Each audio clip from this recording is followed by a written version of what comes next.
The night I met her, I didn't know I'd already lost everything. I'm standing here now, 38 floors above the Las Vegas Strip, watching my empire glow like a constellation that forgot how to wish on stars. The Aurelius Grand. My name carved into glass and steel, visible from every corner of this desert city. People see the lights and think success. They see the luxury suites, the five-star restaurants, the celebrities walking through my lobby, and they think I've made it. They have no idea what it costs to build a kingdom on silence. My penthouse is quiet tonight. Too quiet. The kind of silence that makes you hear your own heartbeat and wish it would just stop reminding you that you're alive. I've got a drink in my hand that costs more than most people's car payments, but I can't taste it. Haven't been able to taste much of anything for 8 years. 8 years since I made the biggest mistake of my life. I walk over to my desk, that massive thing made of imported Italian marble that some designer insisted would make me look powerful. I open the bottom drawer, the one I keep locked even though I live alone, even though nobody comes up here except the cleaning staff who know better than to touch anything personal. There's a letter inside, yellowed at the edges now, the envelope still sealed because I never had the courage to open it. No return address, just my name written in handwriting I'd recognize anywhere, even after all these years. Serena, if you've ever built walls around your heart to survive, you know exactly what I'm talking about. Those walls don't protect you. They just trap you inside with all the things you're trying to escape. Silence isn't strength. It's just pain in disguise, and I've been disguising mine for so long, I almost forgot what the truth feels like. Hi, viewers. Kindly tell us where you're watching from and what time it is. Warm welcome to the family. Enjoy the story. But let me take you back. Back to when I wasn't Dominic Hale, billionaire CEO. Back when I was just a hotel manager with big dreams and a suit I couldn't really afford, working a gala that would change everything. It was March, 8 years ago. The hotel was hosting some charity event for people with more money than sense, and our executive chef had a family emergency 2 hours before service. Complete disaster. The kitchen was in chaos, and I'm thinking this is it. This is how I lose my job and any chance of climbing higher. Then she walked in. Serena Valli. She was the chef's apprentice, 26 years old, with flowers still dusted on her black pants, and this look in her eyes that said she'd rather be anywhere else. But when the kitchen manager started panicking, she stepped up, took control, started directing the line cooks like she'd been running kitchens her whole life. I watched her through the service window, and I couldn't look away. After midnight, when the guests were gone and the kitchen was finally clean, I found her sitting on the back steps of the hotel, eating leftover chocolate cakes straight from the pan. That was incredible, I told her. She looked up at me with these eyes that seemed to see right through my expensive suit to the scared kid underneath who was just trying to prove he belonged somewhere. You mean the cake or the fact that we didn't burn the place down? She asked. Both. She smiled then, and something in my chest cracked open. We talked for 3 hours about her dream of opening a bakery that would feel like home, the kind of place where people could forget their problems for a few minutes. About my dream of building something that mattered, something that would last. We ended up in the hotel garden as the sun started rising over the desert. The lights were still on, these little string lights that made everything look magical and impossible at the same time. You never told me your last name, I said. She hesitated just for a second. Does it matter? No, I told her, and I meant it. She kissed me then, soft and sweet, tasting like chocolate and promises. It felt like destiny dressed up as coincidence, like the universe was finally giving me something good after years of grinding and sacrifice. I have to go, she whispered against my lips. But I'll write you. I'll explain everything. My phone rang before dawn.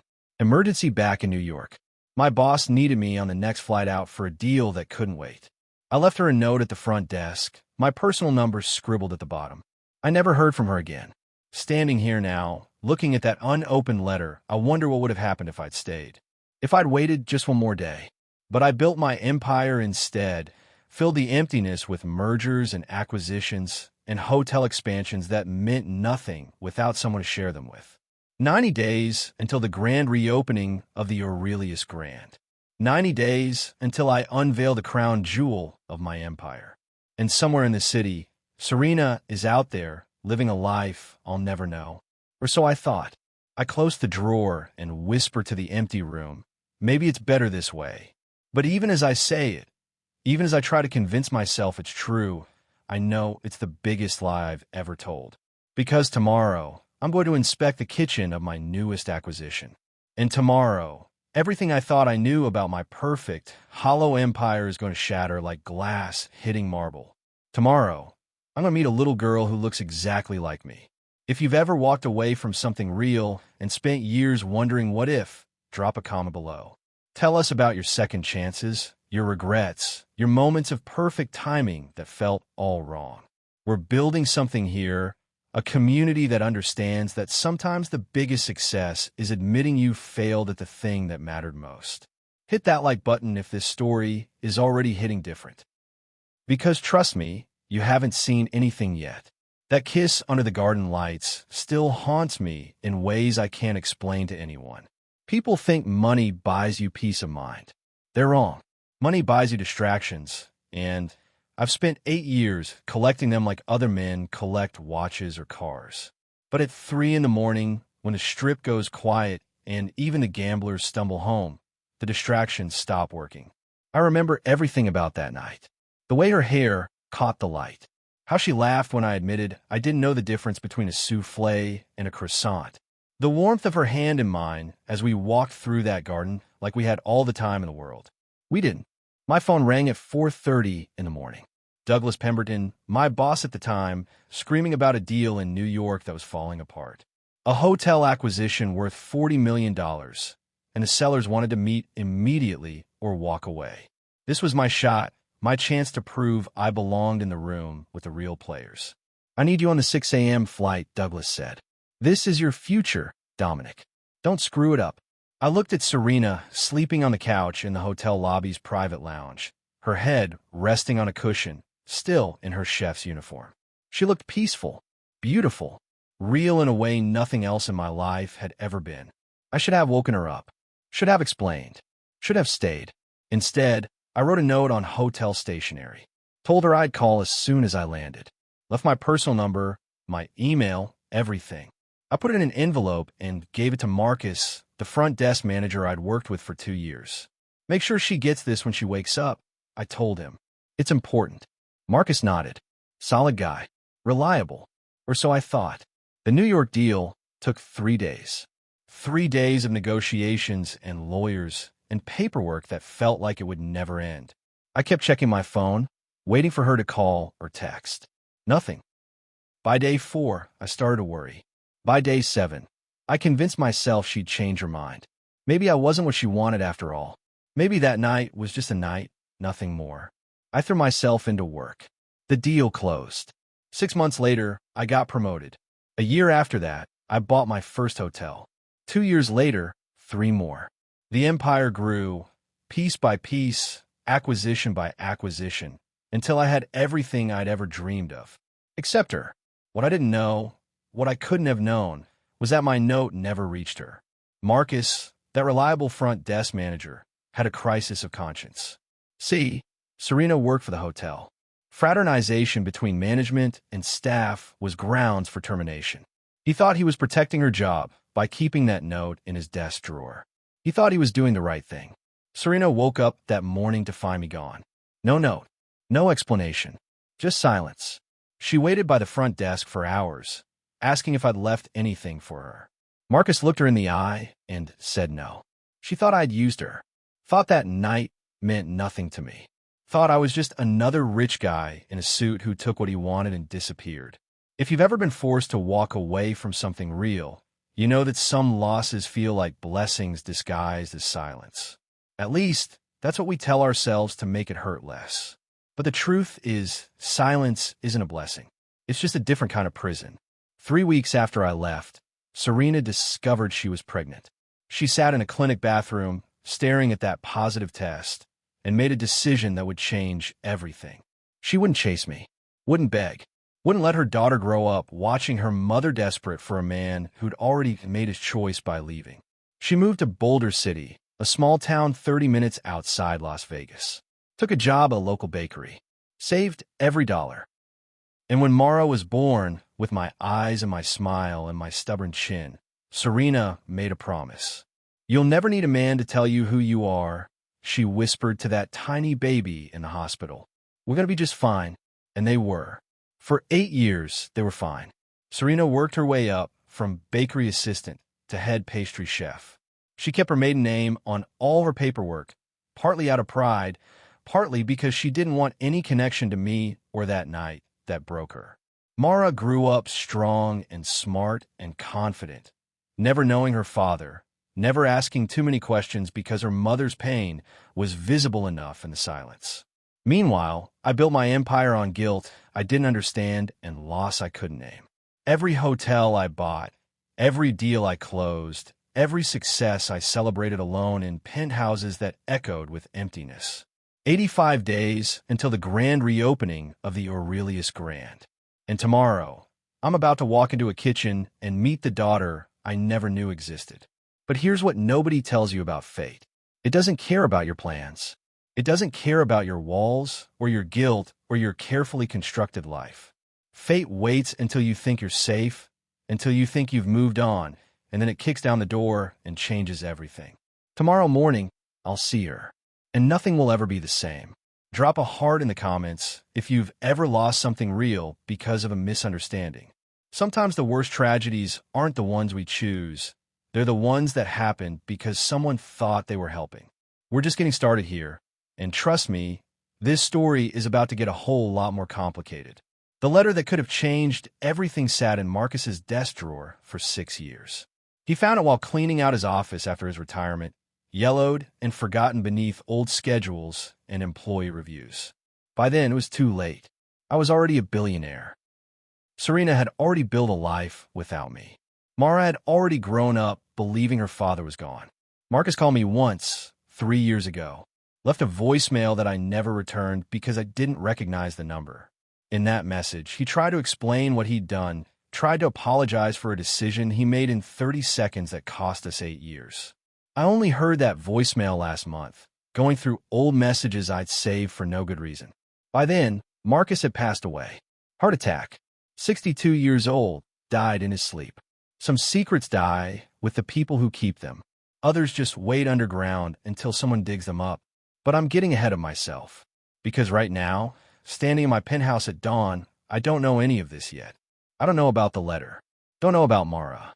Don't know that in a few hours, my entire carefully constructed world is going to crack wide open. All I know is that I'm about to inspect the kitchen of the Aurelius Grand, and something feels different today, like the universe is holding its breath. The hotel acquisition closed 2 months ago. It was a steal, honestly. The previous owners had let it fall into disrepair, but the bones were good. Prime location on the Strip, 500 rooms, massive event spaces. With the right renovation and management, it could be the crown jewel of my empire. 85 days until we reopen. 85 days to turn a forgotten property into something legendary. My head of operations, Patricia Chun, meets me in the lobby at 7 a.m. sharp. She's holding 2 tablets and a coffee that I'm guessing is my 4th espresso of the morning. Kitchen staff arrived last week, she says as we walk. We hired most of them from the previous management, including the head pastry chef. Came highly recommended. Worked her way up from nothing, apparently. Very talented. I'm only half listening. The lobby needs new lighting. The carpet is outdated. The front desk needs to be repositioned for better flow. We push through the double doors into the kitchen, and that's when everything stops. The kitchen is chaos in the best way. Organized chaos. Stations being set up, equipment being tested, people moving with purpose. And there, by the pastry station, inspecting an oven like it might explode, is a little girl. She can't be more than 7 or 8. Dark hair pulled back in a ponytail. Wearing a junior chef's hat that's too big for her head. And when she turns around, when she looks at me with those eyes, I forget how to breathe. It's like looking in a mirror, not a reflection, but a memory. Me at that age, same stubborn expression, same way of tilting her head when she's thinking. "Mr. Hale," Patricia says, but her voice sounds like it's coming from underwater.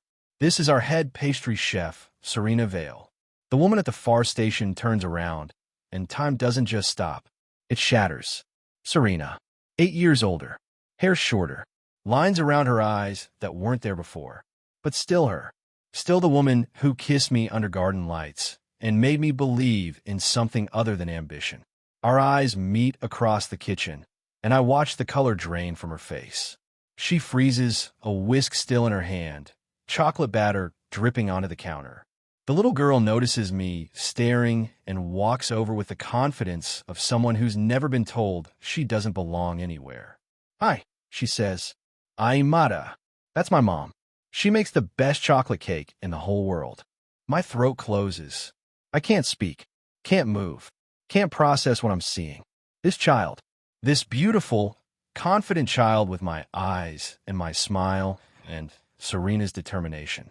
"Mara, sweetie, come here," Serena calls, her voice tight with panic. But Mara's already studying my face with the intensity of someone solving a puzzle. "You look sad," she tells me. "Are you okay?" If you've ever faced a truth you weren't ready for, you know this feeling. Like the ground is crumbling beneath your feet, but you can't move because moving means accepting that everything you thought was real is actually a lie. I kneel down without thinking, bringing myself to her eye level. Up close, the resemblance is impossible to deny. The shape of her nose, the way her eyebrows furrow, even the small dimple in her left cheek that I only see when I smile in photographs. "I'm okay," I manage to say, just surprised. "You're very grown up to be helping in a professional kitchen." She grins. "Mom says I'm a natural. She's teaching me everything. One day, I'm going to have my own bakery." Behind her, Serena has gone completely pale. She's gripping the counter like it's the only thing keeping her upright. Patricia is looking between us, confused but professional enough not to ask questions. "Mr. Hale," Serena says, her voice barely a whisper. "Mara, go to the office. Now." "But Mom." "Now, Mara." The little girl's smile fades. She looks at me one more time, curious and confused, then walks away with the resigned trudge of a child who knows better than to argue when her mother uses that tone. Serena and I stand there in the middle of her kitchen, surrounded by her staff who are all suddenly very interested in their prep work, and the silence between us is deafening. "We need to talk," she says. "Yes," I reply. "We do." But what I'm really thinking, what's screaming in my head so loud I can barely hear anything else, is a single question that changes everything. Why didn't you tell me I had a daughter? If this moment hit you in the chest, hit that subscribe button, because what happens next is going to shake everything you thought you knew about this story. Comment below if you've ever discovered a truth that changed your entire life in one instant. We're in this together. The office Serena leads me to is small and cramped, more of a storage closet than a workspace.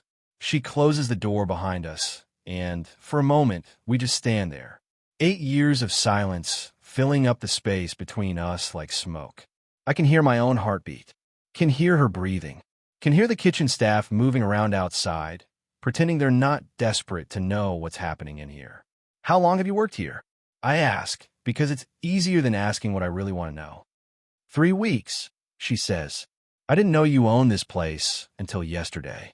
They told me the new owner was coming for inspection today, but nobody mentioned your name." She's still listed under her maiden name in the staff records. I saw on the paperwork Patricia gave me this morning, but didn't connect it. Why would I? Serena Vale is a common enough name. Could be anyone, except it's not anyone. It's her. She's mine, I say. Not question, a statement. Because I know, deep in my bones, in that place where truth lives before your brain catches up, I know. Serena's face crumbles. She sits down hard on a folding chair that creaks under her weight, and when she looks up at me, there are tears in her eyes. "Yes," she whispers. "Mara is your daughter." The world tilts. I grab the edge of the desk to steady myself. 8 years.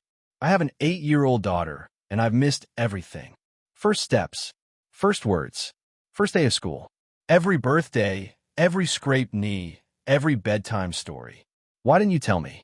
My voice comes out harder than I intended. Why didn't you find me? I'm not exactly hard to locate, Serena. My face is on magazines. My hotels are all over this city. She stands up then, and I see the same fire in her eyes that I remember from that night. The same strength that made her step up in a chaotic kitchen and take control. Find you, she says, voice rising. You left me, Dominic. You left without a word. I woke up and you were gone. No note, no message, nothing. What was I supposed to think? I left you a note. I gave it to Marcus at the front desk. I wrote down my number, my email, everything. She stares at me like I just spoke a foreign language. What note? There was no note. And that's when it clicks. That's when I understand. Marcus, that reliable front desk manager who thought he was protecting her job, who thought a note from management to staff was a problem waiting to happen, who decided, in his infinite wisdom, to keep that envelope in his drawer and say nothing. He never gave it to you, I say slowly. Marcus never gave you my note. Serena's face changes. Confusion, then understanding, then rage so hot I can feel it radiating across the tiny office. What are you talking about? So I tell her. About the note. About Marcus. About the voicemail I found last month, 3 years too late. About a man who died thinking he'd done the right thing, never knowing he destroyed 2 lives with his good intentions. By the time I finish, Serena is crying. Not soft tears, but the kind of crying that sounds like something breaking. She covers her face with her hands, shoulders shaking. I want to reach for her, but I don't know if I have that right anymore. I thought you used me, she says through her tears. I thought I was just another conquest. Some stupid girl who fell for a suit and a smile. Never, I tell her. My voice cracks.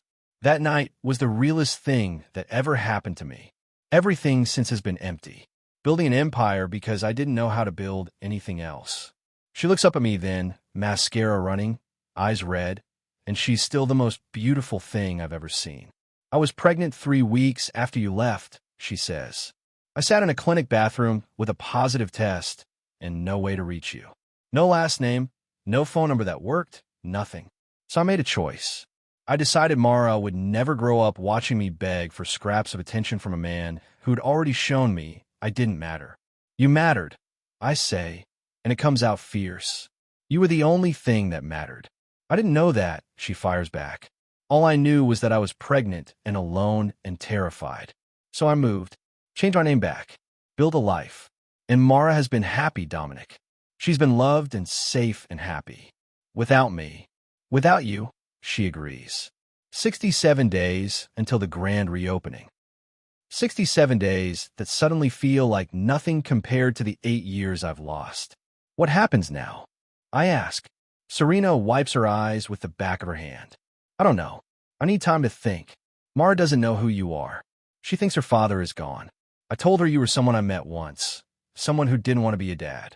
I never told her your name because I thought it would be easier for her if she couldn't go looking. The words hit me like a physical blow. My daughter thinks I abandoned her.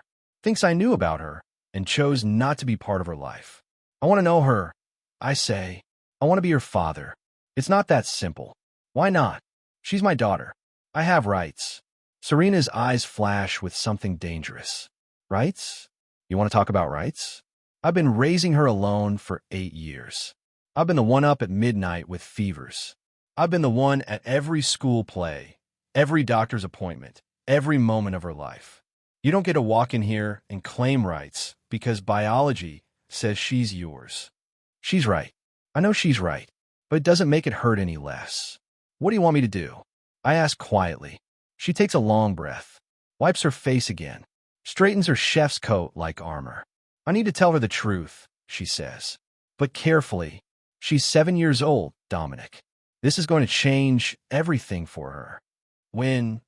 I don't know. Soon. But on my terms. We do this my way, or we don't do it all. I want to argue. Want to demand immediate access to my daughter. Want to make up for lost time right now, this second before another moment slips away. But I look at Serena's face, at the fear and love and fierce protection written in every line, and I realize something important. She's not keeping Mara from me out of spite.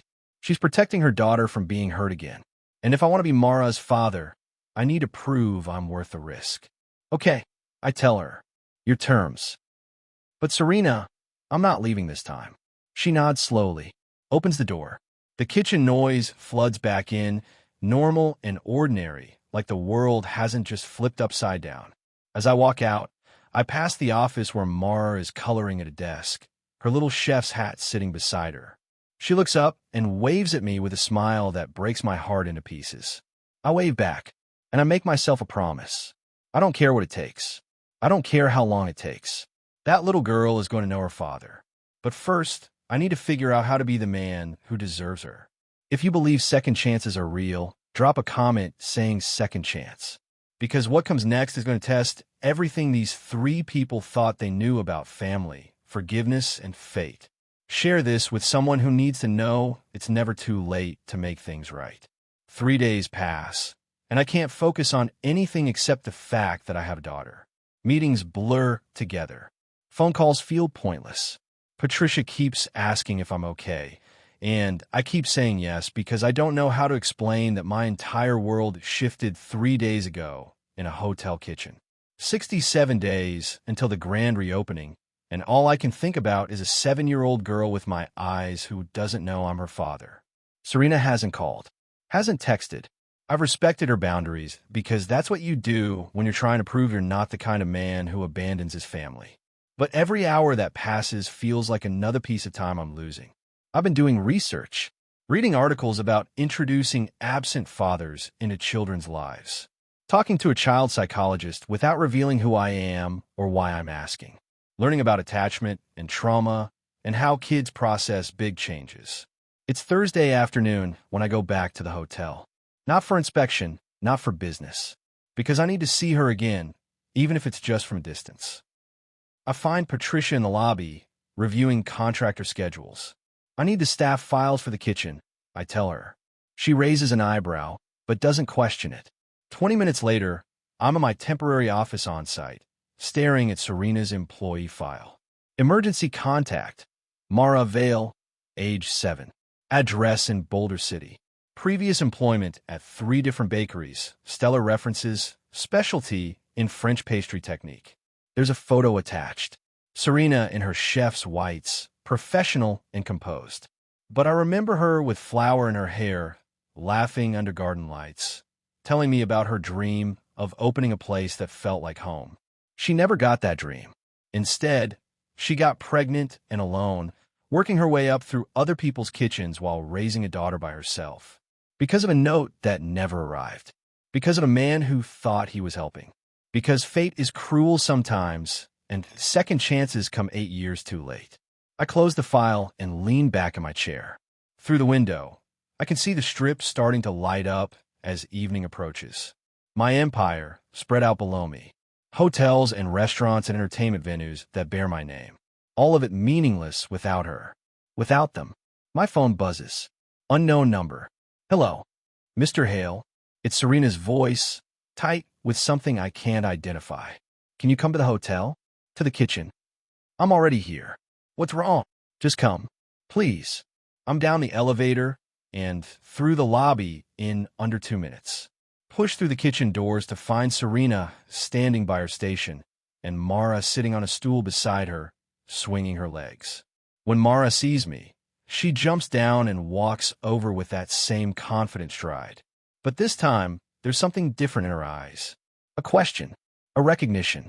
Mom says you're here to see me, she says. My heart stops. I look at Serena, and she nods slightly. This is it. This is the moment.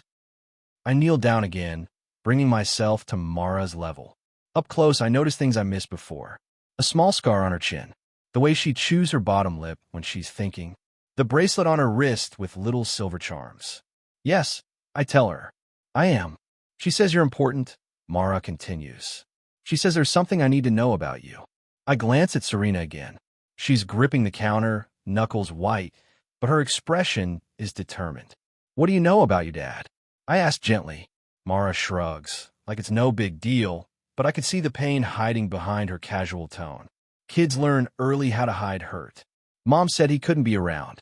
She said sometimes grown-ups make mistakes, and I shouldn't be sad about it, because I have her, and that's enough. Your mom is right, I tell her. She's amazing, and she's done an incredible job taking care of you. But, Mara prompts, because kids are smarter than we give them credit for. But I continue, my voice shaking now. What if I told you that your dad didn't know about you? What if he would have been there if he'd known? But something happened that kept him away. She tilts her head, studying my face with an intensity that reminds me of myself in negotiations. Reading people, looking for truth. Are you my dad? She asks. And there it is.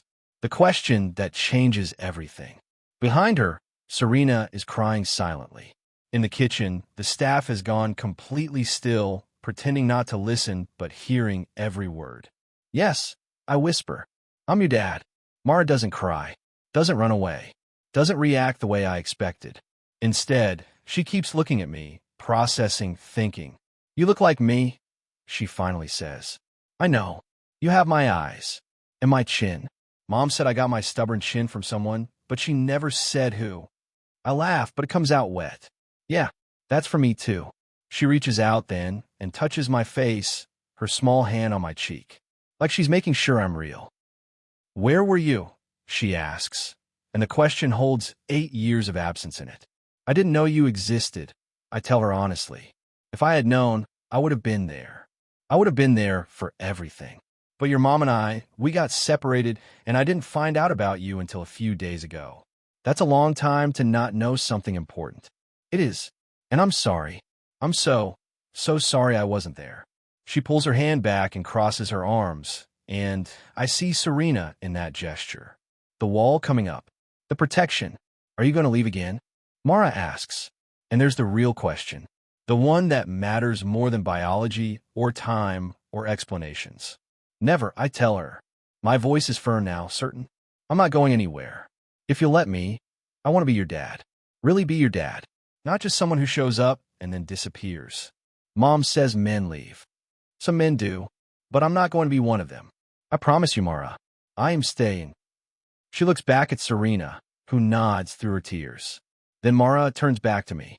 Okay, she says simply, but I'm not calling you dad yet. You have to earn that.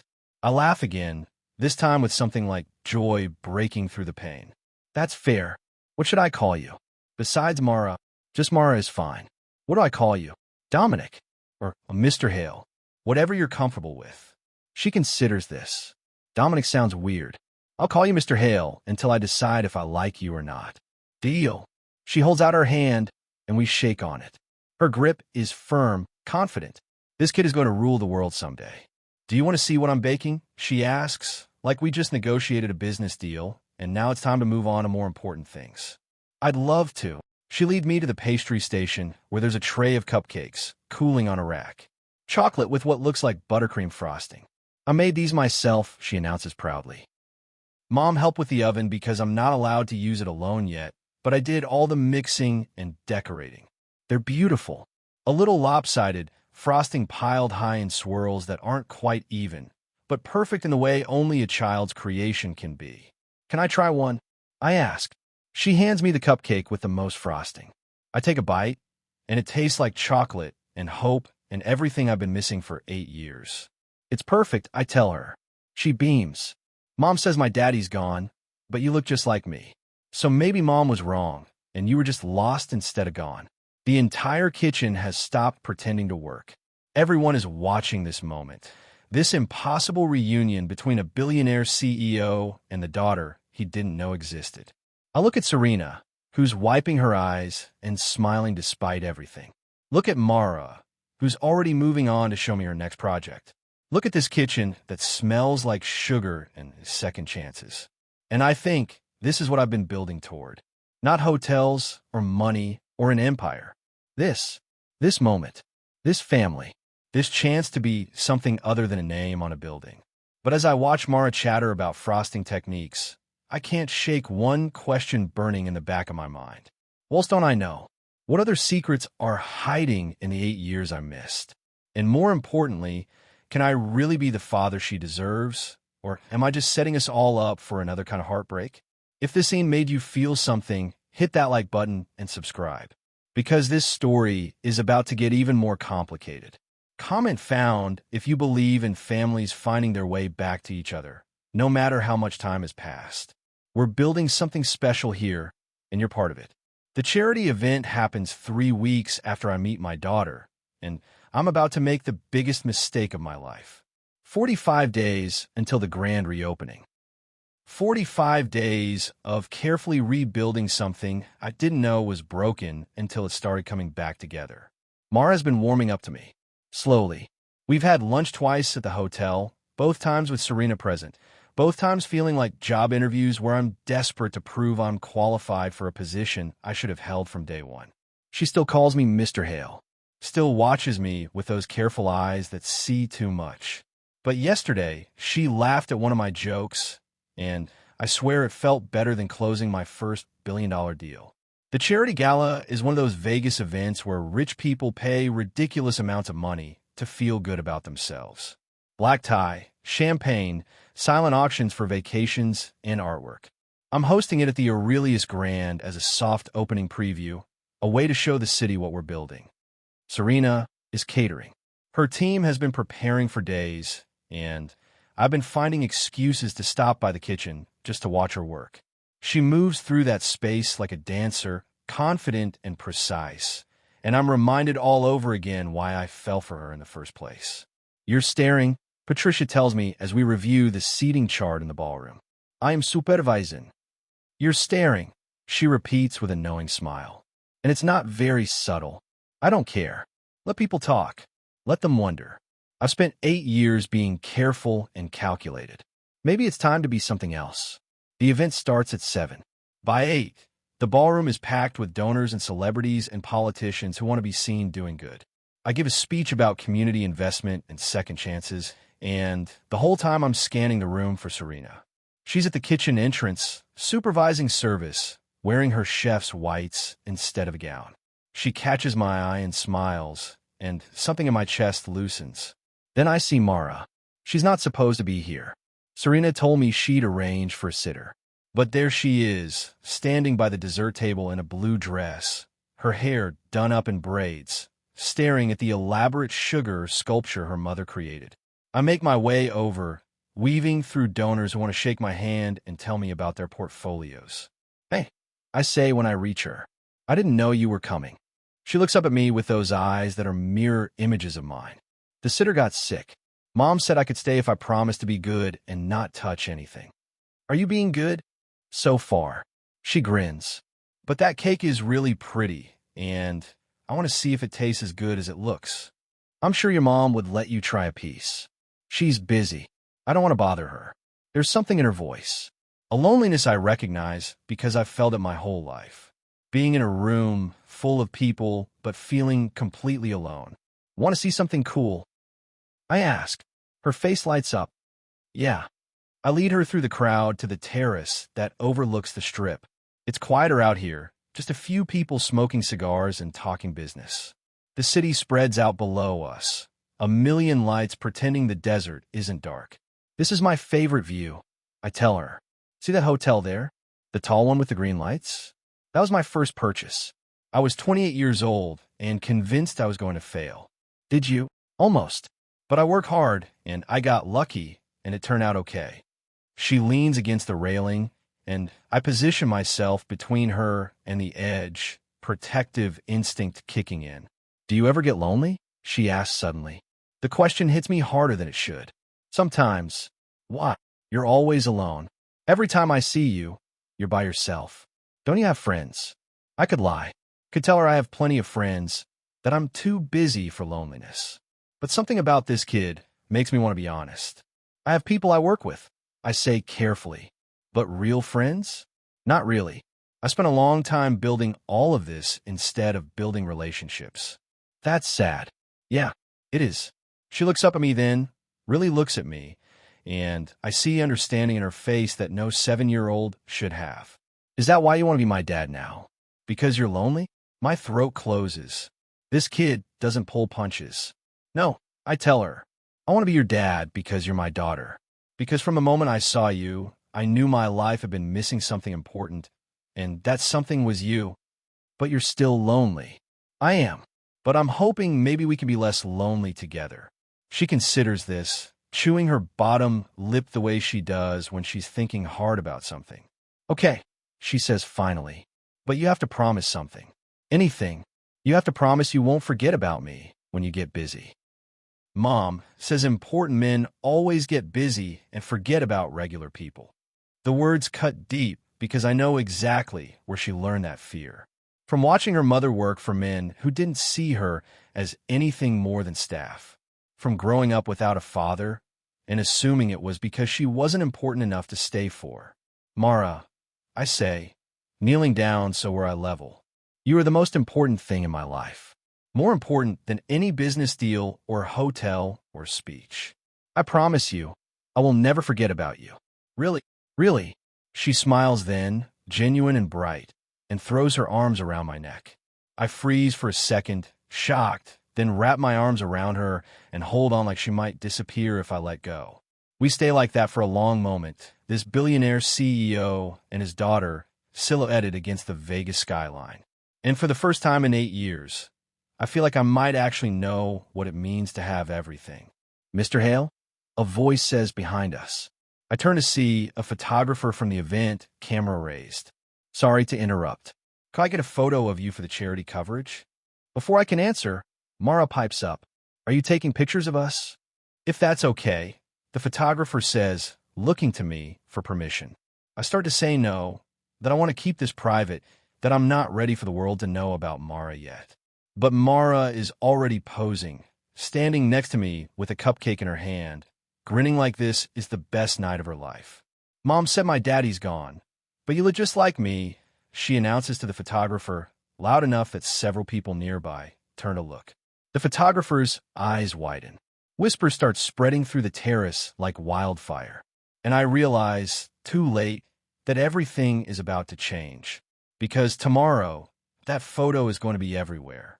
Tomorrow, the world is going to know that Dominic Hale, billionaire CEO, has a secret daughter.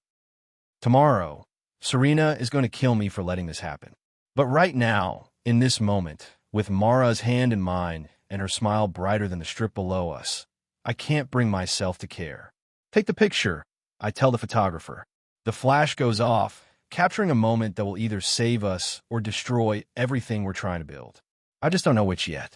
If you felt that moment, if you know what it's like to watch everything change in a single instant, smash that like button. Comment family if you believe some secrets are meant to come to light. Because what happens next is going to test everything this family thought they knew about trust, truth, and second chances. The photo hits social media before I even leave the event. By midnight, it's trending. By 2 a.m., entertainment news sites are running stories. By dawn, my phone has 300 missed calls and Serena is standing in my penthouse lobby with an expression that could melt steel. Security let her up without asking because they know better than to get between an angry mother and the man who just exposed her daughter to the entire world. What were you thinking? She demands the moment I open the door. I'm still in my tuxedo from last night, tie undone, running on no sleep and too much coffee. I didn't plan this. You let a photographer take pictures of her. You let her announce to a room full of people that you're her father. She was happy, Serena. She was smiling. I couldn't just shut that down. You should have. She pushes past me into the penthouse, pacing like a caged animal. Do you have any idea what you've done? She's 7 years old, Dominic. 7. And now her face is all over the internet with headlines calling her your secret love child. The words hit me like a punch. I pull up my phone and start scrolling through the articles. She's right. The photo is everywhere. Mara, grinning in her blue dress, standing next to me on the terrace. The headlines are brutal. Billionaire's hidden daughter revealed at charity gala. Dominic Hale's secret family exposed. Who is the mystery girl who calls Hale daddy? I'll have my PR team shut this down, I tell her. You can't shut it down. It's out there. And Mara is going to see it. Her friends are going to see it. Everyone at her school is going to know. She's right. I know she's right. But looking at that photo, seeing Mara's smile, feeling the warmth of her hug still lingering, I can't regret it completely. I'm sorry, I say quietly. I should have been more careful. But Serena, she asked me if I was her dad, and I couldn't lie. Not anymore. Serena stops pacing and looks at me with exhaustion in her eyes. This isn't about lying. This is about protecting her. She doesn't understand what it means to be connected to you. The attention, the scrutiny, the way people are going to treat her differently now. Then we'll figure it out together. Isn't that what parents do? We're not together, Dominic. We're two people trying to co-parent a child you just met 3 weeks ago. That doesn't make us a unit. It makes us strangers trying not to mess up her life more than we already have. The words sting because they're true. We're not together. We're not a family. We're just two people connected by a daughter and 8 years of silence. But standing here, watching Serena try to hold it together while her world spins out of control, I realize something important. I don't want to be strangers. I want to be whatever she'll let me be. What do you need? I ask. She looks surprised by the question. What? What do you need from me? Right now, in this moment. What would help? She's quiet for a long time. Outside, Vegas is waking up. The sun is rising over the desert, painting everything gold. I need you to talk to her, Serena finally says. Before she sees the articles. Before her friends start asking questions. I need you to explain what happened and what it means. Okay. And I need you to promise me something. Anything. She walks over to the window, looking out at the city below. I need you to promise that if this gets too hard, if the attention becomes too much for her, you'll step back. Not forever. Just enough to let her breathe. I'm not leaving her, Serena. I'm not asking you to leave. I'm asking you to put her first, even if it means sacrificing what you want. I walk over and stand beside her. Close enough to touch, but not touching. She is first. Always. Serena nods slowly. Then prove it. We drive to Boulder City together in my car. Silent, except for the radio playing soft jazz. It's a 30-minute drive through desert and suburbs, and every mile feels like driving towards something I'm not ready for. Serena's house is small but perfect. A 2-bedroom with a yard and flowers and boxes by the windows. The kind of home that says love lives here, even in the tight spaces. Mara is eating breakfast when we walk in, still in her pajamas, completely unaware that her face is all over the internet. Dominic, she says when she sees me, and my heart does this stupid flip because she sounds happy. What are you doing here? I need to talk to you about something important. I tell her, sitting down at the kitchen table. Serena busies herself making coffee, but I can feel her tension from across the room. Am I in trouble? Mara asks. No, not at all. But remember last night, when the photographer took our picture? Yeah, that was cool. It was. But here's the thing. A lot of people saw that picture. And now a lot of people know that I'm your dad. She tilts her head, processing. Is that bad? Not bad. Just complicated. See, I'm kind of well known in this city. I own hotels, and people pay attention to what I do. So when they found out about you, they got really interested. Interested how? I glance at Serena, who nods slightly. Permission to continue. There are going to be articles written about us. Pictures in magazines. People might ask you questions or want to take your photo. It might feel weird or overwhelming. Mara thinks about this while eating a spoonful of cereal. Will they be mean? Some might be. Not because you did anything wrong, but because people sometimes say unkind things when they don't understand something. That's dumb. I'll laugh despite everything. Yeah, it is. So what do I do? You be yourself. You don't have to talk to anyone you don't want to. And if it ever gets too much, you tell me or your mom, and we'll fix it. She nods, satisfied with this answer in a way only kids can be. Adults make everything complicated. Kids just want to know the plan and move on. Can I tell my friend you're my dad now? She asks. If you want to. Cool. Riley didn't believe me when I said my dad was a billionaire. Now I can prove it. Serena makes a sound that's half laugh, half sob. I reach for her hand without thinking, and she lets me hold it for a moment before pulling away. Mara, honey, go get dressed, Serena says. We need to go shopping for school supplies. Mara hops down from the table and runs to her room, leaving us alone in the kitchen. Thank you, Serena says quietly, for handling that well. I meant what I said. She comes first. I know. She pauses. Dominic, I need to tell you something. The way she says it makes my stomach drop. What? When Mara was born, I didn't have insurance. The hospital bills were massive. I couldn't pay them. I was working 3 jobs just to cover rent and daycare. Why are you telling me this? Because someone paid those bills. Anonymously. $23,000, paid in full 3 months after Mara was born. I never knew who. My mind is racing. What are you saying? I found paperwork last week while organizing old files. The payment came from an investment fund. Vale Investments. The name hits me like lightning. Vale. Her father's name. Your father? She nods, eyes filling with tears. He died when I was pregnant. Heart attack. But before he died, he must have found out about Mara somehow. And he left money for her. Money that I used to survive those first years. I'm processing this information, trying to understand what it means. Did he know about me? I don't know. I never told him your name. But he was a smart man. He worked in investments. Maybe he figured it out. What was his full name? Richard Vale. What? The room tilts. Richard Vale. The investor who funded my first hotel acquisition. The anonymous benefactor who believed in me when nobody else did. The man who made everything possible. Serena, I say slowly. Your father was my first investor. She stares at me. What? 8 years ago, right after I left Vegas, a man named Richard Vale contacted my firm, said he heard about the New York deal and wanted to invest in my next project. He put in $2 million. No questions asked, no demands for control, just faith that I'd make something of it. That's impossible. It's not. I have the contracts in storage. I never met him in person.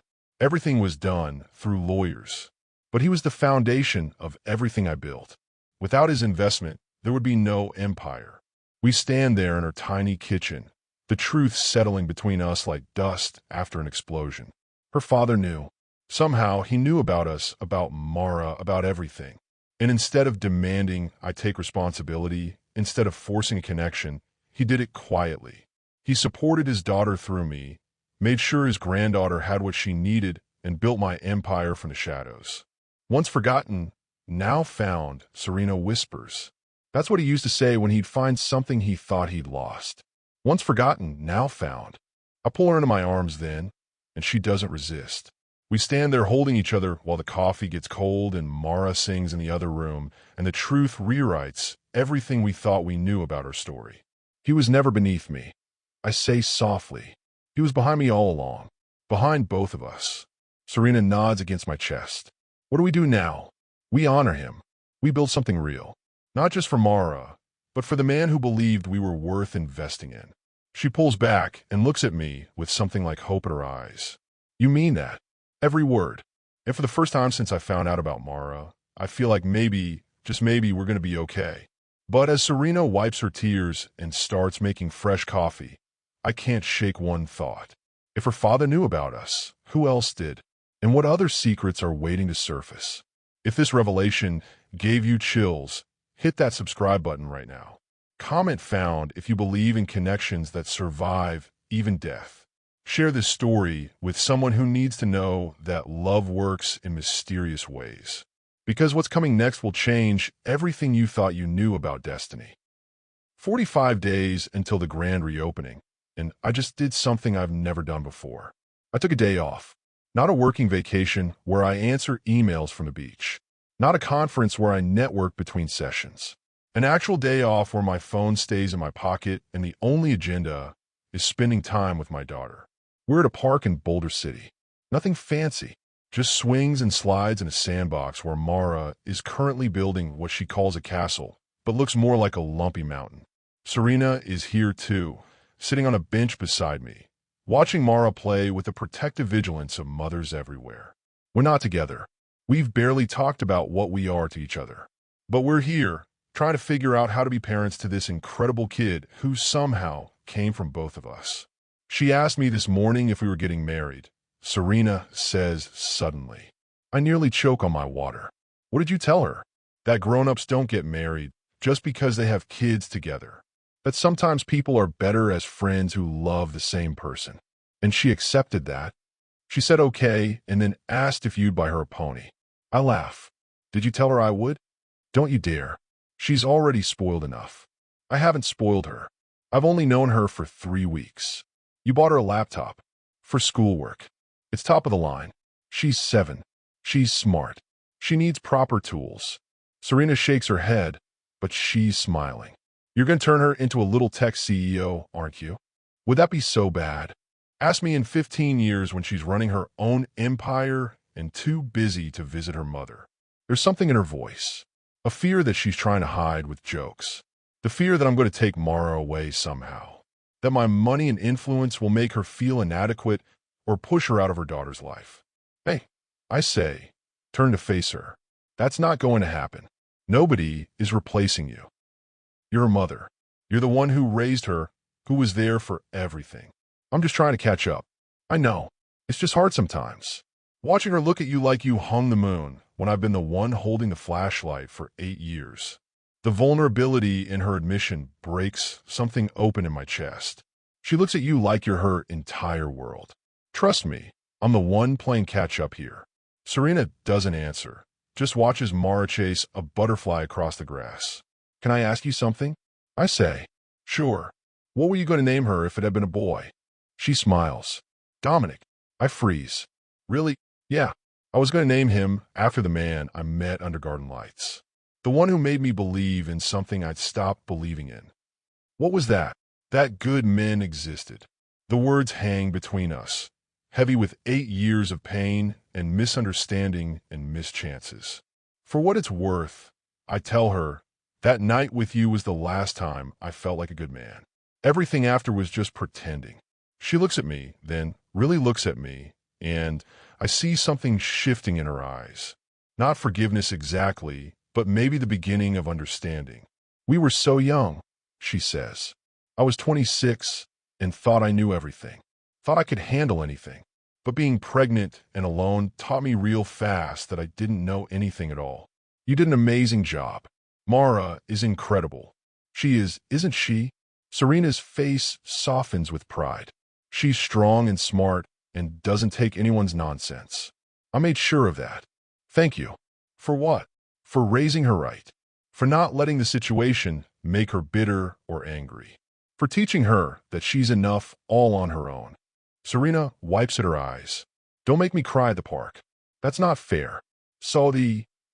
We sit in comfortable silence for a while, watching Mara play. Other parents are starting to recognize me, whispering and pointing. The photo from the charity gala has made us semi-famous, at least in Vegas circles. This is our life now, Serena says, noticing the stares. People watching, judging, wondering about us. Does it bother you? Honestly, I don't care what they think. I just care about protecting her. Then we'll protect her. Together. Mara runs over then, breathless and happy, her hands covered in sand. I'm hungry, she announces. Can we get lunch? Where do you want to go? I ask. She thinks about it with exaggerated seriousness. Somewhere with good French fries. And milkshakes. And where they don't care if I'm messy. I know just the place, Serena says.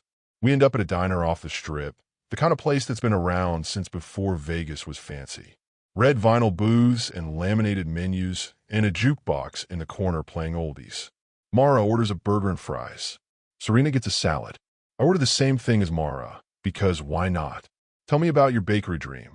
I say to Serena while we wait for food. She looks surprised. You remember that? I remember everything from that night. She blushes slightly. It was just a dream. Opening a place of my own, something that felt like home, where people could come and forget their problems for a while. Why can't you still do it?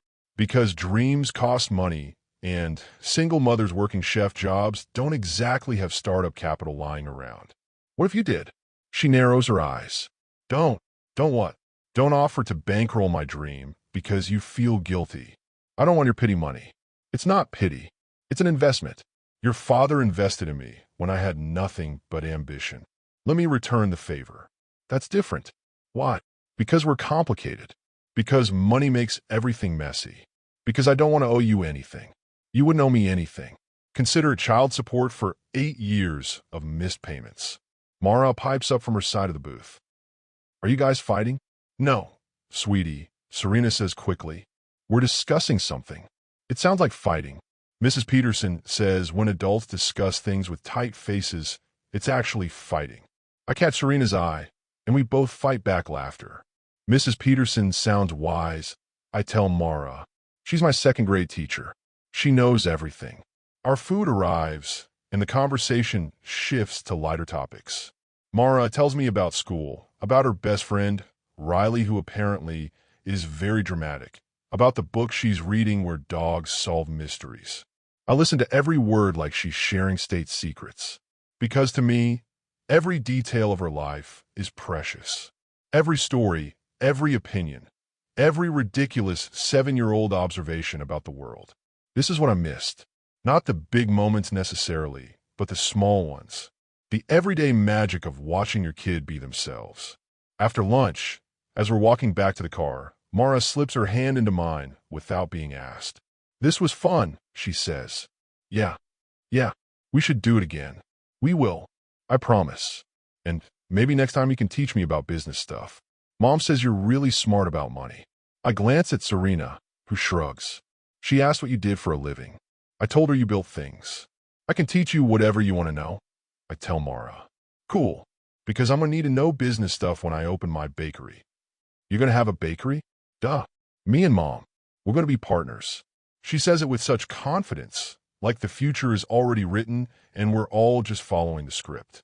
And looking at Serena, seeing the dreams she put aside to raise our daughter alone, I make a decision. I'm going to give them both what they deserve.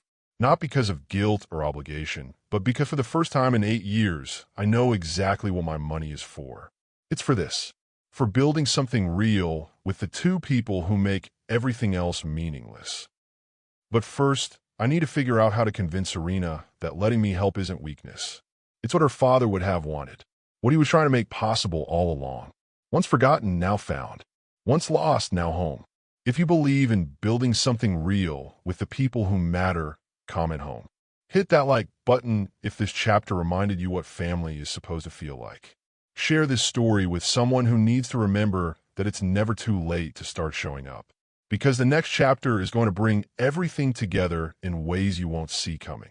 15 days until the grand reopening, and I'm standing in an empty storefront with the sun setting through dusty windows. The location is perfect. Corner lot on a street that's being revitalized, walking distance from 3 residential neighborhoods and 2 schools. Big windows for displaying pastries. Space for tables. A kitchen and back that needs work but has good bones. Why are we here? Serena asks, standing in the middle of the empty space with Mara holding her hand. I hand her an envelope. What's this? Open it. She tears it open carefully, pulls out the papers inside, and I watch her face change as she reads. Dominic, what did you do? I bought it. The building, the equipment, the permits. Everything you need to open Vale's Bakery. She's shaking her head, tears already forming. I can't accept this. It's not a gift. It's a legacy. What are you talking about? I pull out my phone and show her the old contracts I had my lawyers dig up. Your father's investment in my first hotel. The deal that made everything possible. He put in $2 million and only took back 3. Do you know what that stake would be worth now if he'd held on to it? I don't want to know. $12 million. His initial investment, if he'd kept his shares, would be worth $12 million today. Serena sits down hard on the floor, like her legs won't hold her anymore. This building cost $400,000. The renovations will cost another $200,000. The equipment and permits, another $100,000. That's $700,000 total, which means you're still owed $11.3 million from your father's faith in me. Dominic, let me finish. Your father invested in a kid with a suit he couldn't afford and a dream that seemed impossible. He didn't ask for control, didn't demand returns. He just believed. And because he believed, I built something that matters. This isn't charity, Serena. This is paying back a debt that's 8 years overdue. Mara is looking between us, confused but sensing this is important. Why didn't you tell me? Serena whispers. Why didn't you tell me my father was your investor? Because I didn't know until you told me his name. He worked through lawyers. I never met him, never even heard his voice. Just signed papers and cashed checks and promised myself I'd make him proud. He would be, she says, voice breaking. He would be so proud of what you built. Then let me finish what he started. Let me give you what he was trying to make possible. She's crying now, really crying, and Mara kneels down beside her mother with worry in those eyes that look like mine. Mom, are you okay? Serena pulls Mara into a hug. I'm perfect, baby. I'm absolutely perfect. I kneel down too, making it a circle. Your grandfather was an amazing man, Mara. He believed in people when nobody else would. He saw potential where others saw risk. And he made sure that, even after he was gone, the people he loved were taken care of. Is that why you're giving us a bakery? Mara asks with that kid logic that cuts right to the truth. Part of it, but mostly because you and your mom deserve to have your dreams come true. Mara looks around the empty space with wonder. This is going to be our bakery? If your mom says yes. They both look at Serena, waiting. She wipes her face with the back of her hand and takes a shaky breath. Okay, she says. Okay, but I'm paying you back. Every penny. This is a loan, not a gift. It's investment, I correct. I get 5% of profits. Your father's original terms. That's not fair to you. It's exactly fair. That's what family does. They invest in each other's dreams and trust the returns will be worth more than money. Serena stares at the papers in her hand like they might disappear. Vale's Bakery, your father's legacy, your mother's name, your daughter's future, all in one place. When can we start? Mara asks, already walking around the space, planning where everything will go. Whenever you're ready, I tell them. Serena stands up, walks to the window, and looks out at the street. I used to dream about this when I was pregnant, sitting in that tiny apartment, eating crackers because I couldn't keep anything else down, imagining a place where Mara could grow up learning to bake, where we'd be our own bosses, where we'd build something that mattered. Now you can. She turns back to me, and there's something different in her eyes, something that looks like trust starting to take root. Why are you doing this? Really? I walk over to stand beside her at the window. Mara is exploring the back room, her voice echoing as she talks to herself about display cases and sprinkles. Because 8 years ago, I lost the best thing that ever happened to me. I spent those years building an empire that meant nothing because I was building it alone. And now, I have a chance to do something that actually matters. To invest in something real. To be part of a legacy that's about more than just money. And what do you get out of it? I get to watch my daughter grow up learning the family business. I get to see you build something beautiful. I get to honor a man who believed in me when I was nobody. That's worth more than any return on investment. She's quiet for a long time, watching the sunset paint the empty walls gold. Once forgotten, now found, she whispers. Once lost, now home, I finish. She reaches out and takes my hand, and this time she doesn't let go. Thank you, she says, for seeing what my father saw, for not giving up on us. I'm never giving up on you guys. Either of you. That's a promise. Mara comes running back from her exploration, breathless with excitement. Mom, there's a huge oven back there, and space for cooling racks. And we could put tables by the windows so people can watch the sunset while they eat cake. Serena laughs, the sound bright and genuine. Sounds like you've got it all figured out. We need to name the cupcakes. Can I name the cupcakes? Sure, baby. You can name whatever you want. As Mara launches into descriptions of cupcakes with names like Sparkle Surprise and Chocolate Thunder, I stand back and watch them plan their future together. This is what success actually looks like. Not buildings with my name on them. Not bank accounts with numbers I'll never spend. This moment right here, watching the two people who matter most dream out loud about buttercream and business hours. My phone buzzes. Patricia, probably with some crisis that needs immediate attention. I silence it without looking. You know what this means, right? Serena says, catching my eye over Mara's head. What? You're going to be here. A lot. Mara's going to rope you into taste testing every single recipe. You're going to gain 20 pounds in the first month. Sound perfect? And she's going to want you at the opening. Front and center. No hiding in the back like you're just an investor.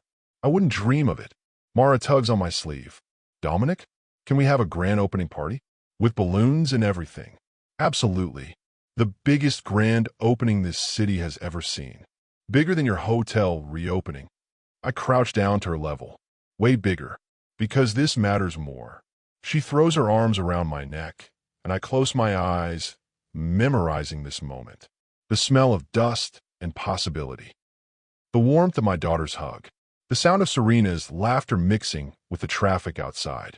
Later, after we've measured every corner and Mara has planned out 17 different cupcake flavors, we lock up and stand on the sidewalk in the cooling desert evening. I need to tell you something, Serena says as Mara skips ahead to the car. Okay, I was angry at you for 8 years. Furious. I built this whole narrative in my head about who you were and why you left. And I was wrong. You weren't wrong to be angry. I left, but you didn't abandon us. You didn't know, and I should have tried harder to find you. Should have done more than just wait for a note that never came.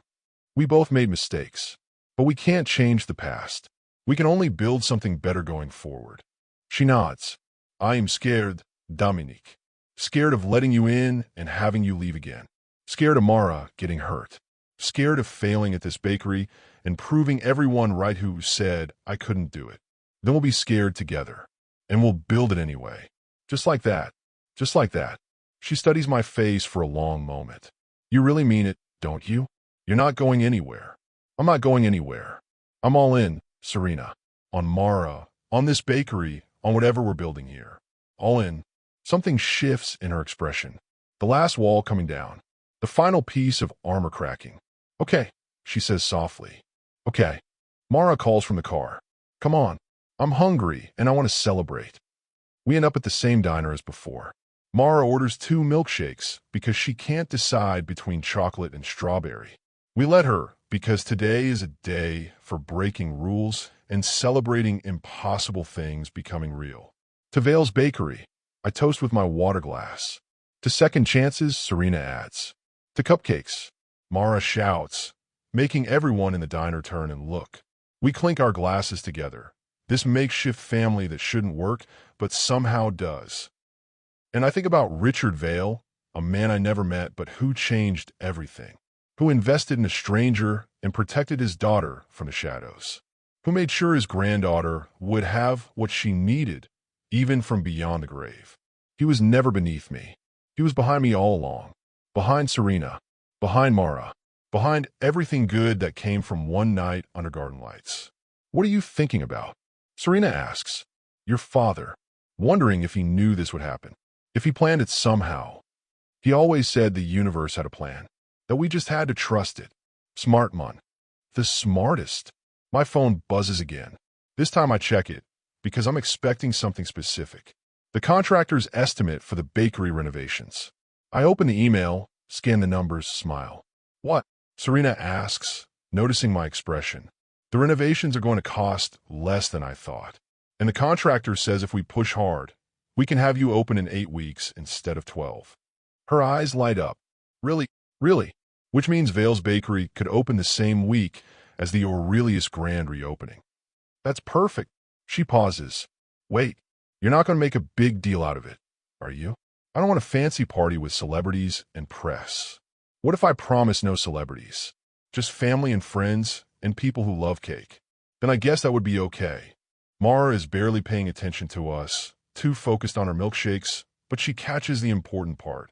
We're really doing this? We're really opening a bakery. We really are, Serena tells her. And Dominic is going to help? I'm going to help. I confirm. She grins, that smile that looks so much like mine it still catches me off guard. This is the best day ever. And you know what? She's right. After 8 years of searching for meaning in mergers and acquisitions, after building an empire that felt hollow, after standing in penthouses above a city that couldn't fill the emptiness inside, I finally found it. Not in success, not in money, not in my name carved into glass and steel. In this, in a 7-year-old girl planning cupcake names, in a woman I lost and found again, in a legacy that connects us all across time and silence. Once forgotten, now found. Once lost, now home. And this time, we're staying. If this chapter moved you, if you felt that moment of everything coming together, smash that like button. Comment legacy if you believe in honoring the people who believed in us. Share this story with someone who needs to know that sometimes the best investments are in people, not profits. Because the final chapter is going to bring this full circle in a way that will stay with you long after the story ends. 0 days until the grand reopening. I'm standing in the ballroom of the Aurelius Grand, watching the final preparations come together, and all I can think about is the bakery 3 blocks away. Vale's Bakery opens in 2 hours, the same day as my hotel reopening. Deliberately planned that way, because some moments deserve to be shared. Mr. Hale, Patricia appears at my elbow with a tablet, and that expression she gets when there's a problem.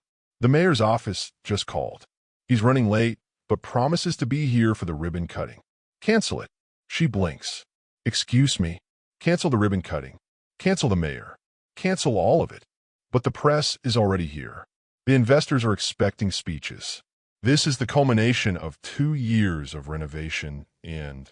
Patricia, I turn to face her fully. I'm going to ask you something, and I need you to be honest. Okay, why do you work for me? She looks confused. Because you pay well and the benefits are excellent. Besides that, she thinks about it. Because you build things that matter. Because you take forgotten places and make them mean something again. Because you actually care about creating something lasting, not just profitable. Exactly. And this hotel, I gesture around the pristine ballroom, the crystal chandeliers, the imported marble. It's beautiful. It's going to make millions. But it's not what matters most today. What does matter most? 3 blocks away, a woman I've loved for 8 years is opening her dream business. My daughter is going to cut a ribbon on something she helped build. A family legacy is continuing because a man who died before I ever met him believed I was worth investing in. That's what matters. Patricia's expression softens. You want to be there instead of here. I want everyone to be there. Every investor, every press person, every single guest who came to celebrate success. I want them to see what real success looks like. You're serious. Completely. Make the announcement. The Aurelius Grand is open for business. Tours start at 3. But the real celebration, the one that matters, is happening at Vale's Bakery. And everyone's invited. She stares at me for a long moment, then breaks into a smile. You know what? They're going to think you're crazy. Probably. And some of the investors are going to be furious that you're upstaging your own hotel opening. Let them be furious. I've spent 8 years doing what other people expected. Today, I'm doing what's right. Patricia nods and starts making calls. Within minutes, the ballroom is buzzing with confused but intrigued guests as word spreads that the billionaire CEO is redirecting his own grand opening to a bakery nobody's heard of. I change out of my tuxedo into jeans and a button-down, more appropriate for a neighborhood bakery than formal wear. And I head out into the Vegas morning, walking the 3 blocks to the only place I want to be. Vale's Bakery is beautiful. The renovations took exactly 8 weeks. The windows are spotless, displaying tiered cakes and colorful cupcakes. The sign above the door is elegant but warm, the kind of script that makes you want to come inside. Through the window, I can see Serena directing her team, wearing a white chef's coat with Vale's Bakery embroidered over her heart. And there's Mara, in a matching coat that's too big for her, carefully arranging cupcakes on a display stand with the concentration of a surgeon. I don't go in yet. Just stand outside and watch them work together, mother and daughter, building something real. Mr. Hale, a reporter appears beside me with a camera crew. We were told to come here instead of the hotel. What's going on? More press arrives. Then investors. Then curious locals who saw the posts on social media and came to see what the fuss is about. Within 30 minutes, the street outside Vale's Bakery is packed with people who came to celebrate a hotel and ended up at something much more important. At exactly 10 a.m., I walk inside. The bakery smells like sugar and vanilla and dreams coming true. Every surface is spotless. Every pastry is perfect. And standing behind the counter, Serena and Mara are holding scissors together, ready to cut a ribbon stretched across the entrance. Serena sees me, and her face lights up in a way that makes 8 years of emptiness worth it. You came, she says. I brought friends. I gesture to the crowd outside. Her eyes widen. Dominic, what did you do? I did what your father would have done. I invested in something that matters. Mara tugs on my hand. Are all those people here for our bakery? They sure are. Ready to show them what you built. She nods, suddenly shy with all the attention. I crouch down to her level. You know what today is? Grand opening day? It's the day you and your mom prove that the best things in life aren't built alone. They're built with people who believe in you. People who invest in your dreams. People who show up when it matters. Like you showed up? Like I'll always show up. Because that's what dads do. She throws her arms around my neck. I love you, Dominic. It's the first time she said it. 3 words that remake the entire universe. I love you too, Mara. So much. When I stand up, Serena is crying again. Happy tears this time. Ready? I ask her. She takes a breath, wipes her eyes, and nods. Ready. We open the doors. The crowd floods in. Press cameras flash. Investors who came expecting champagne and speeches find themselves eating cupcakes named Sparkle Surprise and Chocolate Thunder.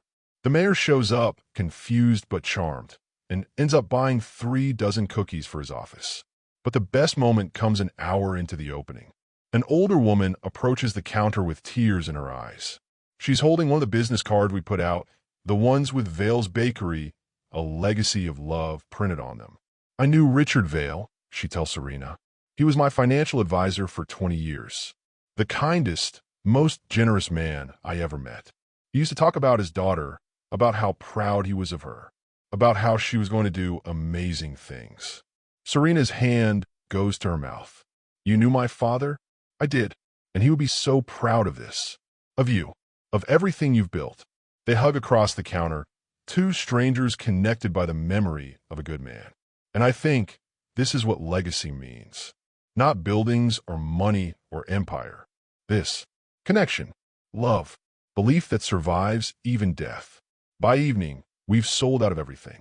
Every cupcake, every cookie, every slice of cake.